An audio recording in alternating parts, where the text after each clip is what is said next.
आदिवासी है और हम लोग असली आदिवासी है, असली आदिवासी। अरे मुंह जल जाएगा गालीबाज लोग, मुंह जल जाएगा आप लोग का। किसको गाली दे रहे हैं? भगवान बिरसा मुंडा का वंशज लोग को गाली दे रहे हैं, आदिवासी बाल बेटी गाली दे रहे हैं, इसलिए बोल रहे हैं चने पूरी रे। आज आदिवासी समाज में खाली एक नहीं, दो बेटी नहीं, अगर आज ज्योत्सना करके मर भी जाता है ना, तो मेरे जैसी 10,000 बेटी आदिवासी समाज में पैदा होनी चाहिए। नमस्कार, जोहार। आप देख रहे हैं चैनल न्यूज में हूं निशा मिश्रा आपके साथ। जय राम जय राम जय राम। यहाँ पर प्रभु श्री राम की बात नहीं हो रही है, यहाँ पर झारखंड का बेटा, कुर्मियों का नेता टाइगर जयराम महतो की बात हो रही है। लगातार जयराम महतो पर, चाहे वो निशा भगत रही हो, ज्योत्सना केरकेट्टा रही हो, या फिर आदिवासी समाज के कई नेता रहे हो, लगातार जयराम को टारगेट कर रहे हैं। और क्यों कर रहा है, सवाल ये उठता है क्योंकि जयराम ने सिर्फ कुर्मियों के लिए एसटी में शामिल करने की मांग की थी, लेकिन कई लोग हैं जो यहाँ पर उसे रंगा सियार, नकली टाइगर, टाइगर सिर्फ नाम से और ना जाने किन किन नामों से उसे पुकार रहे हैं। यहाँ पर फिलहाल वो मुद्दा ठंडे बस्ते में है। अभी जयराम इस मुद्दे को लेकर कुछ खास बयानबाजी नहीं कर रहे हैं, लेकिन ज्योत्सना केरकेट्टा जो हैं वो रुकने का नाम नहीं ले रही हैं। उन्होंने कहा है कि अब क्या तुम कुर्मी लोग आदिवासी बनकर मुख्यमंत्री बनना चाह रहे हो? अब तुम चाह रहे हो कि आदिवासियों का हक मार दिया जाए, नकली आदिवासी बनोगे क्योंकि तुम लोग हो तो कुर्मी। और कुर्मियों को उन्होंने क्या कुछ कहा है, आइए एक नजर डाल लेते हैं।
परिवार इतना हुजूम में आया है और इन फर्जी लोगों को जो मांग और सबूत दिखाने का काम किया। क्या आदिवासी किसी से डरता है? क्या किसी से डरेगा? क्या किसी से डरेगा? क्या कभी नहीं डरेगा। आदिवासी का ताकत को यूं हल्के में रखा है। आदिवासी का बाप दादा भगवान बिरसा मुंडा कान जंगल जाना लगा, भूला जानो चांद पे करके नहीं किया रे। तो तुम लोग कैसा फर्जी लोगों से डरेगा? कभी नहीं। आदिवासी समुदाय लड़ने के लिए तैयार है कि नहीं? तैयार है कि नहीं? एकदम आदिवासी का एक बेटा और बेटी को किसी से डरने की जरूरत नहीं है। हमारा सरकारी प्रशासनिक विभाग में भी अगर कोई आदिवासी सरकारी नौकरी कर रहा है तो उसको भी डर रहता है कि ऊपर से ऑर्डर आ जाए तो बेचारा सहम के पीछे हो जाता है। लेकिन सामने डरने की जरूरत नहीं है। आदिवासी का एक बेटा और बेटी बोलना भी सीख जाए,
टाइगर, फर्जी टाइगर रघुवंशियान और उसका समर्थक गालीबाज, बोलने में शर्म नहीं आता है। आदिवासी महिला बहन बेटी को गाली देते हैं आप लोग। अरे मुंह जल जाएगा गालीबाज लोग, मुंह जल जाएगा आप लोग का। किसको गाली दे रहे हैं? भगवान बिरसा मुंडा का वंशज लोग गाली दे रहे हैं, आदिवासी बहन बेटी गाली दे रहे हैं, इसलिए बोल रहे हैं चने पूरी रे।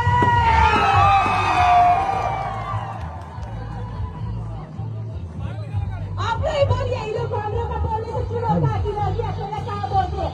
बोलिए आप लोग भी, बोलिए।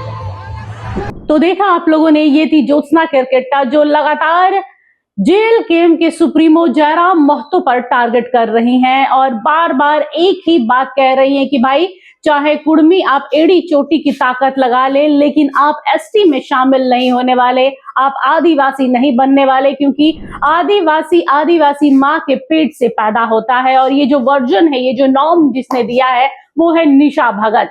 बीते दिनों निशा भगत को स्टेज से भगाया गया था।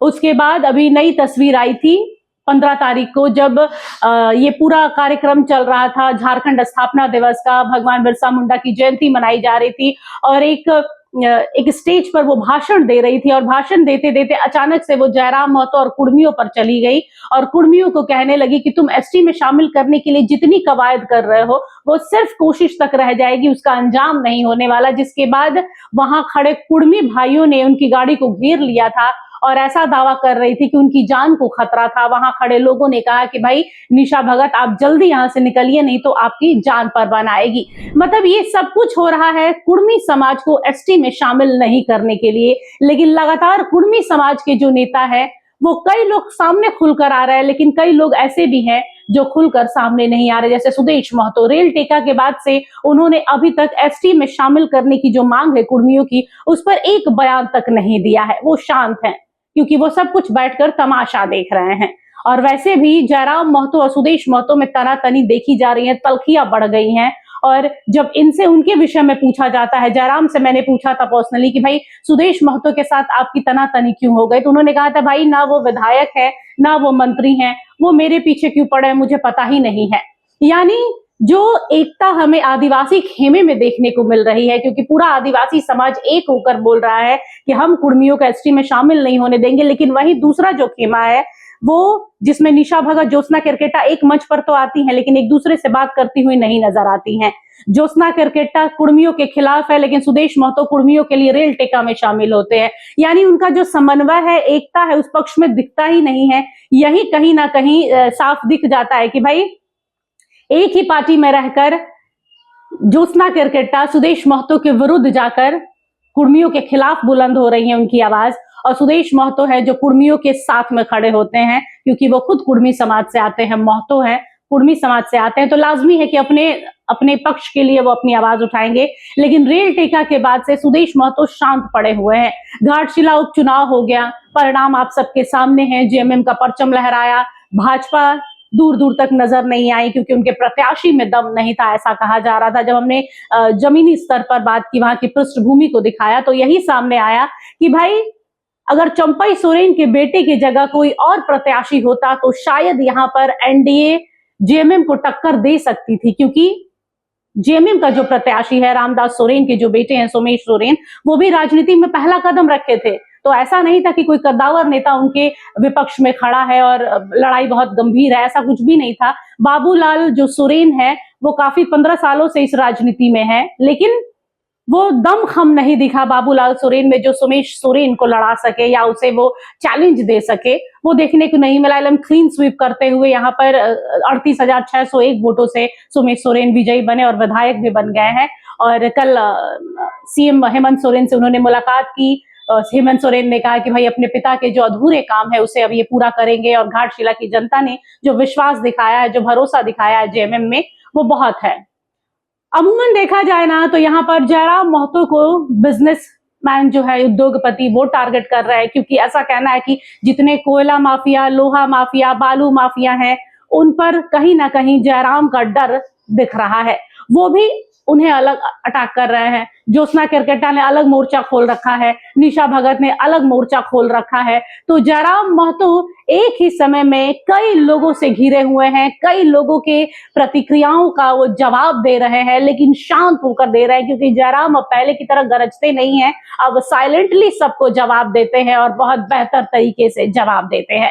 अब देखना दिलचस्प हुआ कि निशा भगत का वो बयान जो उन्होंने स्थापना दिवस के दिन दिया था, झारखंड स्थापना दिवस के दिन, वो बयान के बाद और ज्योत्सना केरकेट्टा के इस मंच से दहाड़ते हुए आवाज में कि भाई कुर्मी तुम आदिवासी नहीं बन सकते और तुम आदिवासी बन के मुख्यमंत्री बनने का जो सपना देख रहे हो वो धरा का धरा रह जाएगा। इस पर जयराम महतो या जेल कैंप पार्टी की ओर से क्या प्रतिक्रिया आती है, इसका इंतजार आपको भी है और हमें भी है। फिलहाल के लिए इस खबर पर बस इतना ही। देखते रहिए चैनल न्यूज। नमस्कार। अगर आपको हमारा ये वीडियो अच्छा लगा तो इसे लाइक करें, शेयर करें और हाँ, सब्सक्राइब करना ना भूलें।